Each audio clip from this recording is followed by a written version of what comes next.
کرتے ہیں، راضی کرتے ہیں، وہی لوگ حقیقت میں کامیاب ہیں۔ اور اس کامیابی کے نتیجہ کے طور پر اللہ رب العزت ان کو بہترین اجر عطا فرمائیں گے، اعزازات اور اکرامات سے نوازا جائے گا، اور یہ بہترین اور عظیم الشان انعام و اکرام جنت کی صورت میں اللہ رب العزت عطا فرمائیں گے۔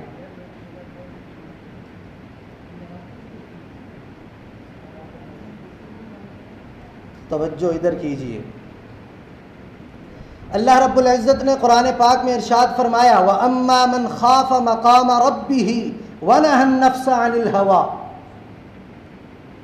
کہ جو شخص اللہ رب العزت کے سامنے کھڑا ہونے سے ڈر گیا، اپنی نفس کو اپنی ذاتی خواہشات سے روک لیا، فَإِنَّ الْجَنَّةَ هِيَ الْمَأْوَىٰ، تو پھر اس کا ٹھکانہ بڑا خوبصورت ہوگا اور وہ جنت کی شکل میں ہوگا۔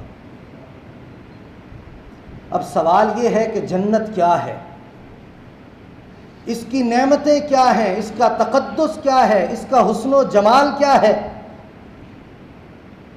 اس میں بہنے والی نہریں، چشمے، برتن، لباس، حور و غلمان، اور مختلف انداز میں جو اللہ رب العزت نے نعمتوں کا تذکرہ کیا، یہ کیا ہے؟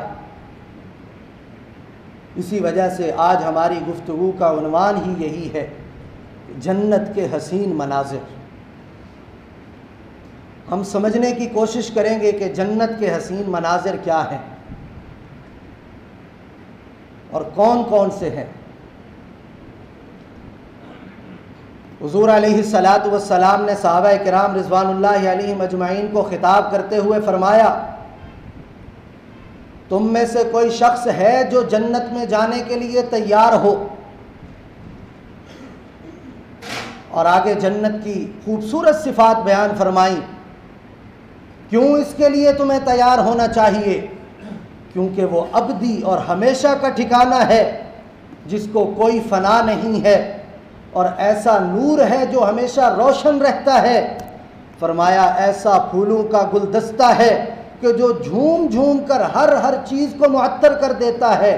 ایک بلند و بالا محل ہے، ہمیشہ اس میں جاری رہنے والی نہریں ہیں، کثیر تعداد میں پکے ہوئے پھل ہیں، نہایت حسین و جمیل خوبصورت بیویاں ہیں، اور نہ ختم ہونے والا نہ پرانا ہونے والا لباس ہے۔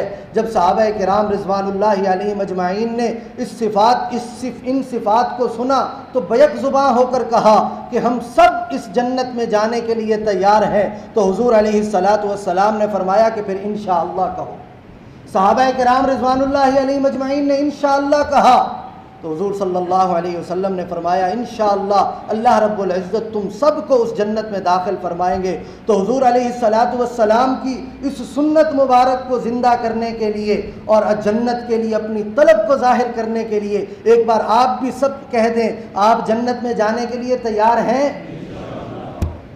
اللہ رب العزت ہم سب کو جنت کا داخلہ نصیب فرمائے۔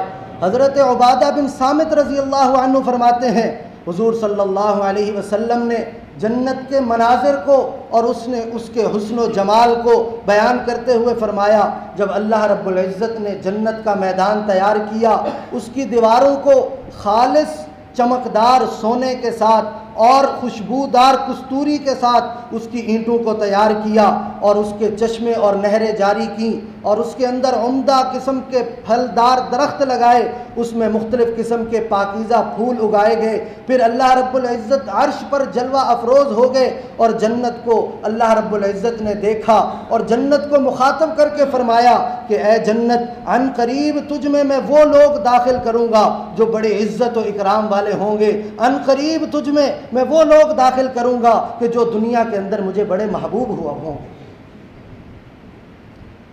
سوال یہ ہے کہ جنت ہے کہاں؟ اللہ رب العزت اس کا جواب خود دیتے ہیں۔ فرمایا وَلَقَدْ رَآهُ نَزْلَةً أُخْرَى عِنْدَ سِدْرَةِ الْمُنْتَهَىٰ عِنْدَهَا جَنَّةُ الْمَأْوَىٰ، کہ جب حضور علیہ السلام معراج پر تشریف لے گئے، اللہ رب العزت نے جلوہ حق ان کو دکھایا، فرمایا اس وقت وہ سدرۃ المنتہا کے پاس تھے اور اس وقت وہ جنت المأوا کے پاس تھے۔ تو معلوم ہوا کہ جنت آسمانوں میں۔ تائید حضور علیہ السلام کے فرمان سے ہوتی ہے۔ حضرت عبداللہ بن سلام رضی اللہ عنہ روایت فرماتے ہیں، حضور صلی اللہ علیہ وسلم نے ارشاد فرمایا، الجنت فی السماء السابعۃ العلیٰ، کہ جنت 7ویں آسمان پر ہے۔ جنت 7ویں آسمان پر، یہ آسمان دنیا پہلا آسمان، یوں چلتے چلتے 7ویں آسمان کے اوپر اللہ رب العزت نے جنت کو بنایا۔ اور جہنم کے بارے میں فرمایا حضور علیہ السلام نے کہ یہ جہنم کہاں پر ہے؟ جہنم 7 زمین سے نیچے ہے۔ حضرت معاذ بن جبل رضی اللہ عنہ فرماتے ہیں کہ اللہ رب العزت نے جنت کے 100 درجات بنائے، اور ہر درجہ کے درمیان فرق اتنا ہے جتنا ہماری اس زمین اور آسمان کے درمیان ہے۔ اور جنت کے مختلف درجات، اعلیٰ ترین درجہ کون سا ہے؟ حضرت عمر بن سلامہ رضی اللہ عنہ فرماتے ہیں کہ حضور علیہ السلام نے ارشاد فرمایا کہ جنت کا اعلیٰ ترین درجہ، جنت کا اعلیٰ ترین مقام اور اعلیٰ ترین جنت وہ جنت الفردوس ہے، جس کو اللہ رب العزت نے اپنے ہاتھوں سے بنایا اور اس کی تعمیر میں خالص سونے اور خوشبو کو شامل فرمایا۔ ساری صفات بیان کرنے کے بعد، توجہ طلب بات، ساری صفات ان کی پیدا کرنے کے بعد اللہ رب العزت نے جنت الفردوس کو مخاطب کر کے فرمایا کہ میرے غلبہ کی قسم، میری شان کی قسم، اس جنت الفردوس میں نہ میں کسی شرابی کو داخل کروں گا نہ زانی کو داخل کروں گا۔ تو جنت الفردوس میں نہ کوئی شرابی داخل ہوگا نہ زانی داخل ہوگا۔ اللہ رب العزت ہمارے اس طرح کے اعمال سے حفاظت فرمائے۔ اور حضور علیہ السلام نے ارشاد فرمایا کہ جب بھی تم اللہ رب العزت سے جنت مانگو تو جنت الفردوس کا سوال کیا کرو۔ حضور صلی اللہ علیہ وسلم ہمیں دعا سکھا رہے ہیں کہ جب اللہ رب العزت سے جنت مانگنی ہے تو پھر اعلیٰ درجہ کی جنت مانگو، اور وہ جنت الفردوس ہے۔ اس کا اندازہ اس بات سے لگائیے کہ جنت کی تمام نہریں جو جاری ہوتی ہیں وہ جنت الفردوس سے شروع ہوتی ہیں، اور یہ عرش بری کے قریب ترین مقام، اس سے قریب جنت الفردوس سے زیادہ اور کوئی جنت قریب نہیں ہے عرش بری کے۔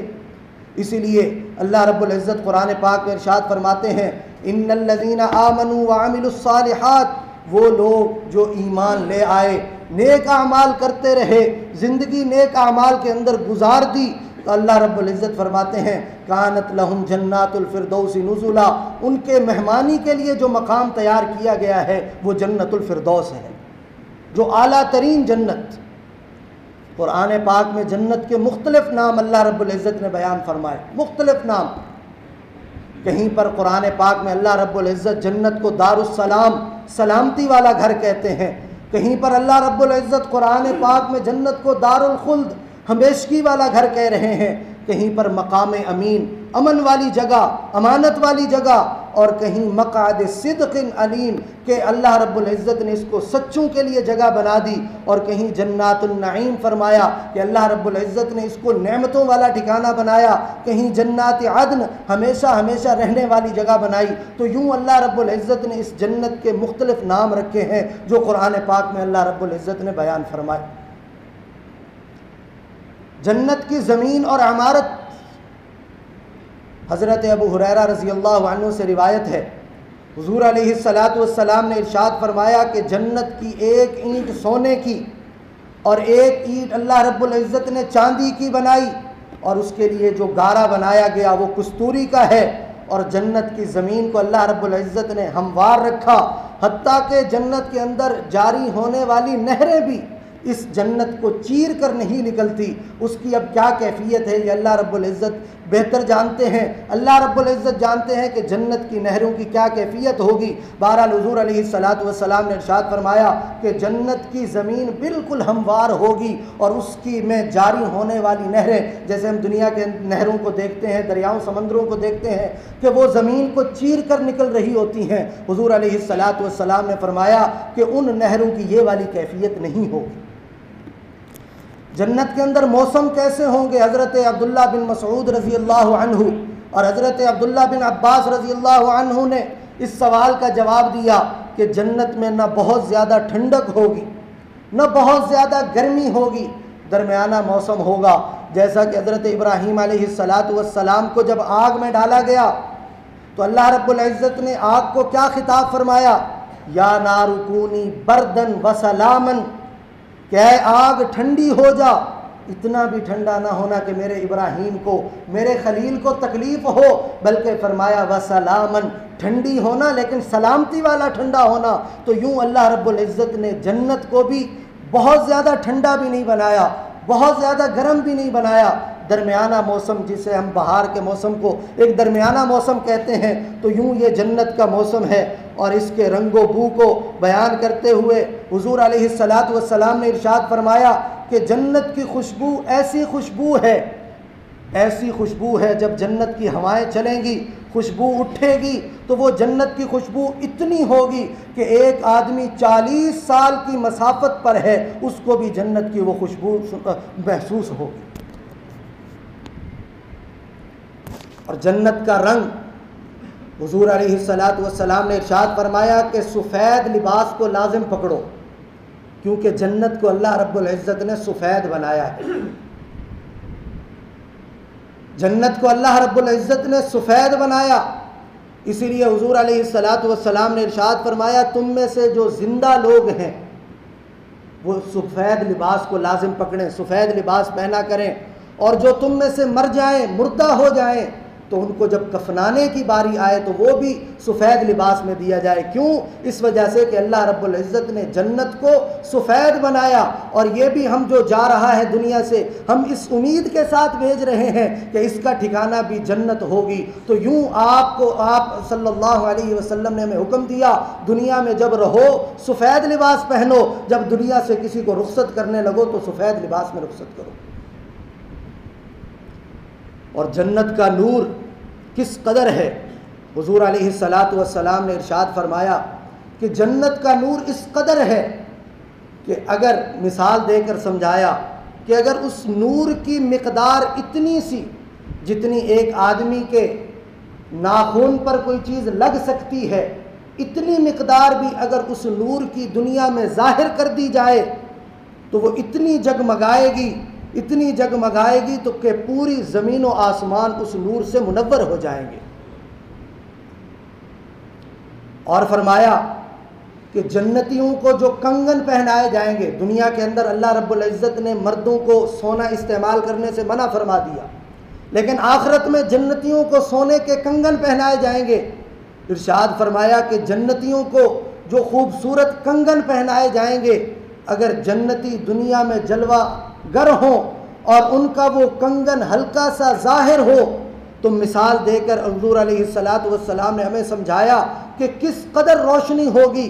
فرمایا جس طرح یہ دنیا کا سورج جب طلوع ہوتا ہے تو ستاروں کی روشنی پھیکی پڑ جاتی ہے، ماند ہو جاتی ہے، فرمایا اسی طرح جب وہ جنتی کا کنگن اگر دنیا کے اندر ظاہر کر دیا جائے تو اس سورج کی روشنی اس کے سامنے پھیکی پڑ جائے گی۔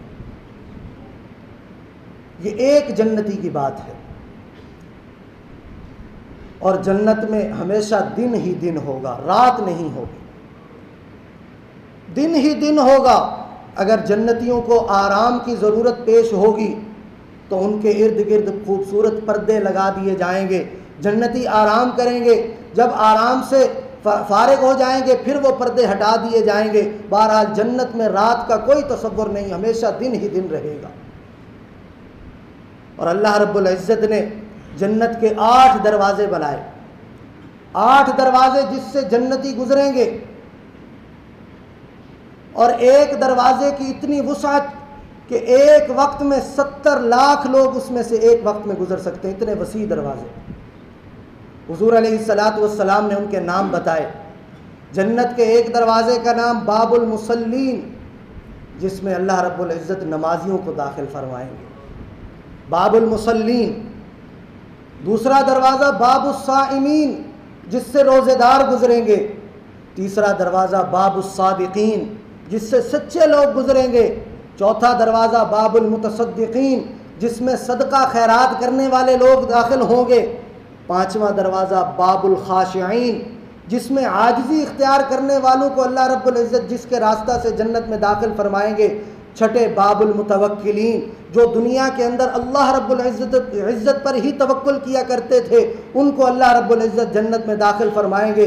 ساتواں دروازہ باب الذاکرین، جن کی زبانیں اور دل ہر وقت اللہ رب العزت کی یاد سے معطر رہا کرتی تھی، ان کو اللہ رب العزت اس دروازے سے جنت میں داخل فرمائیں گے۔ اور آٹھواں دروازہ باب الصابرین، کہ دنیا کے اندر مصائب ان پر آئے، واویلا نہیں کیا، تو اللہ رب العزت ان صبر کرنے والوں کو اس دروازے سے داخل فرمائیں گے۔ اور صبر کی کتنی اہمیت! حضور علیہ الصلوۃ نے ارشاد فرمایا کہ دنیا کے اندر جس نے سب سے زیادہ مصائب دیکھے ہوں گے، سب سے زیادہ مشکلات اور تکالیف دیکھی ہوں گی، جب وہ جنت میں جائے گا، اللہ رب العزت جنت کی نہر میں اس کو ایک غوطہ دے کر باہر نکالیں گے، اور اللہ رب العزت سوال کریں گے، اے بندے مجھے یہ بتا، تو نے دنیا کے اندر کوئی تکلیف دیکھی ہے؟ تو وہ بندہ بڑا عجیب جواب دے گا، وہ کہے گا، یا اللہ تکلیف دیکھنا تو درکنار، مجھ پر تکلیف آنا تو درکنار، کبھی تکلیف کا مجھ سے گزر بھی نہیں ہوا۔ تو یہ ہیں جنت کی نعمتیں کہ پل بھر میں دنیا کی ساری تکالیف اللہ رب العزت ختم کر دیں گے۔ اسی لیے اللہ رب العزت نے صبر کرنے والوں کے لیے ایک مستقل دروازہ بنا دیا، اور جس کا نام ہی باب الصابرین ہے، کہ دنیا کے اندر اگر تکالیف آ جائیں تو پریشان ہونے کی ضرورت نہیں ہے، کیونکہ مومن کا ہر عمل، مومن کی ہر حالت وہ خیر سے خالی نہیں ہے، لیکن اس کے لیے محنت کرنی پڑتی ہے۔ اگر آپ کو اللہ رب العزت نے خوشحالی عطا فرمائی، شکر کر کے آپ اللہ رب العزت کا قرب حاصل کر سکتے ہیں۔ تکالیف آئیں، صبر کر کے اللہ رب العزت کا قرب حاصل کر سکتے ہیں۔ کوئی حالت بھی ایسی نہیں ہے کہ جس میں آپ اللہ رب العزت کا قرب حاصل نہ کر سکیں، لیکن اس بات کو سمجھنے کی اشد ضرورت ہے۔ حضور علیہ الصلوۃ نے ارشاد فرمایا اپنی عظمت بیان کرتے ہوئے، اور اس وقت حضور صلی اللہ علیہ وسلم کی عظمت تمام لوگوں پر، تمام انبیاء پر مزید واضح ہو جائے گی۔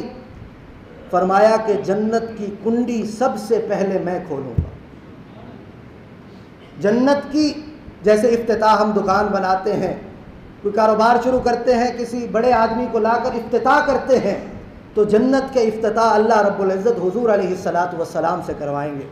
اور حضور صلی اللہ علیہ وسلم نے فرمایا کہ معراج کی شب حضرت جبرائیل امین نے میرے ہاتھ کو پکڑا اور مجھے ایک دروازے کی طرف اشارہ کر کے فرمایا کہ یہ وہ دروازہ ہے جہاں سے آپ کی امت داخل ہوگی۔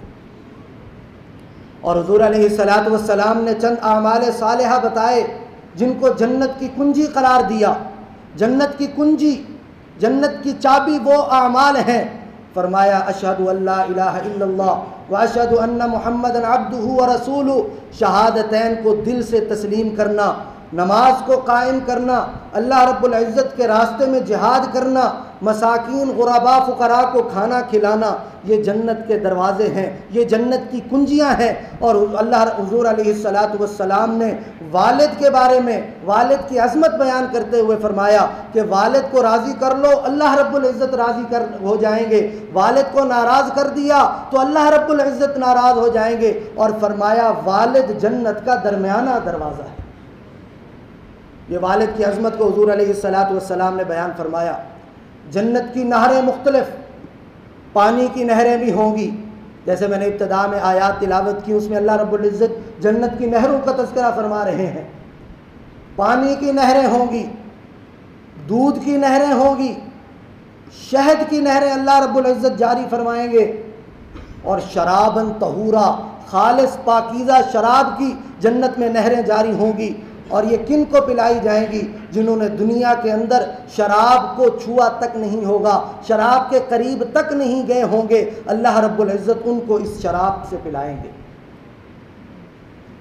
اگر آج بھی اب بھی کوئی اس بری خصلت میں مبتلا ہے تو حضور علیہ السلام کی ختم نبوت کی برکت سے اللہ رب العزت نے ہمیں توبہ کا اتنا عظیم تحفہ اور نعمت عطا فرمائی ہے کہ آج ابھی اگر ہم یہاں سے توبہ کر کے اٹھیں گے، جو برے اعمال میں مشغول اور مبتلا ہیں، اللہ رب العزت یہاں سے ایسے اٹھائیں گے جیسے کبھی وہ گناہ کیا ہی نہیں تھا۔ یہ اللہ رب العزت کا کس قدر احسان۔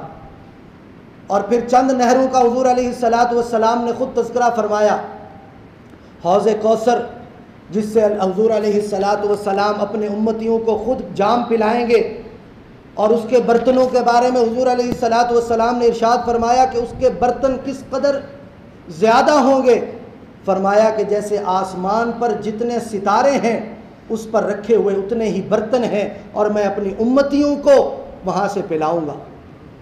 سوال کیا گیا، یا رسول اللہ صلی اللہ علیہ وسلم آپ اپنے امتیوں کو اتنے لوگوں میں کیسے پہچانیں گے؟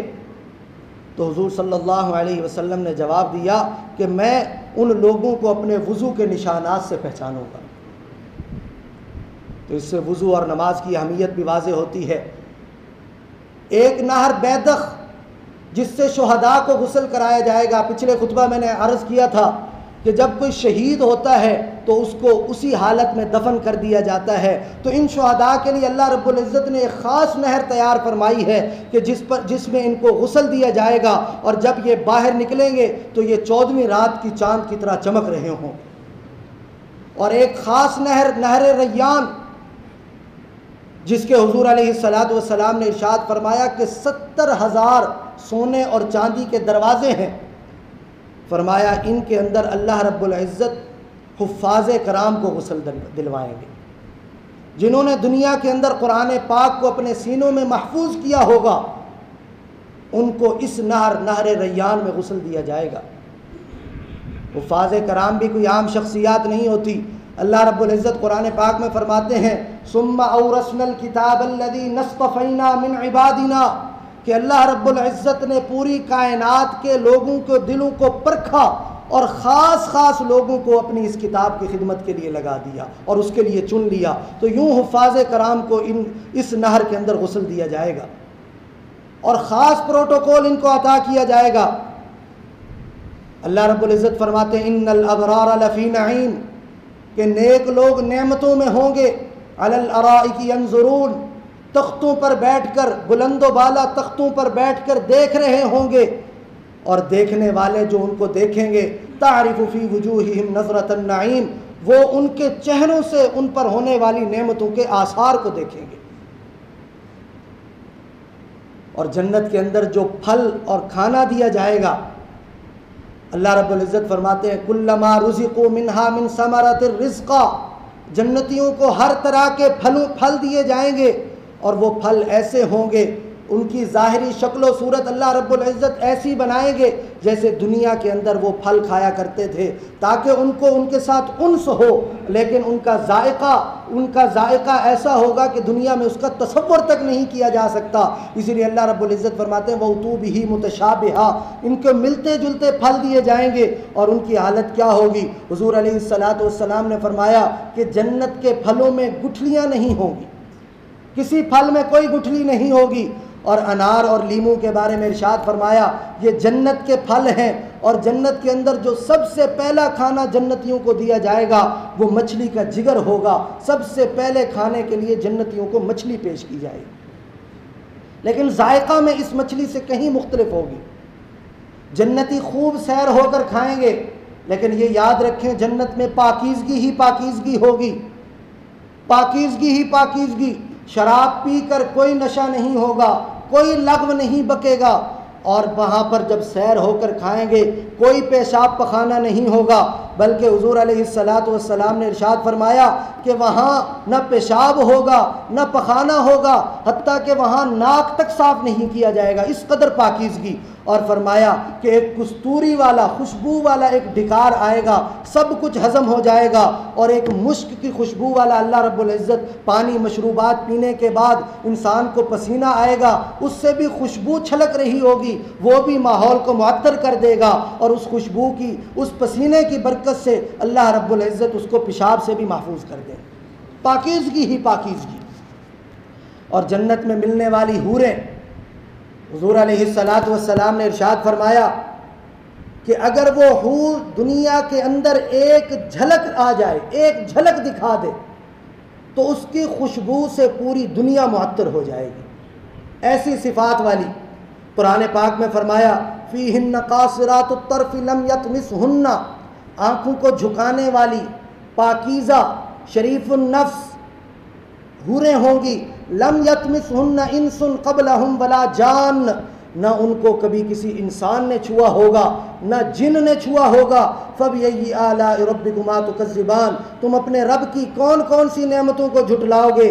اور فرمایا كَأَنَّهُنَّ الْيَاقُوتُ وَالْمَرْجَانُ، ان کی کیفیت کیسی ہوگی، وہ کتنی خوبصورت ہوں گی جیسے یاقوت اور مرجان ہوا کرتے ہیں، قیمتی موتی جیسے وہ چمکدار ہوتے ہیں، خوبصورت ہوتے ہیں، ویسے ہی اللہ رب العزت نے ان حوروں کو خوبصورت بنایا ہے۔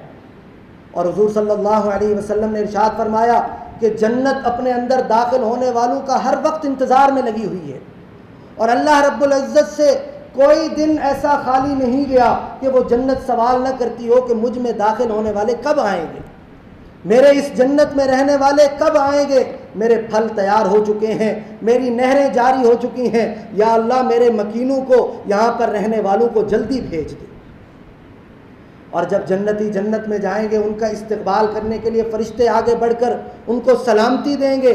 وقال لهم خزنتها سلام علیکم، تم پر سلامتی ہو، طبتم فادخلوها خالدین، تم یہاں پر ہمیشہ ہمیشہ کے لیے رہو گے۔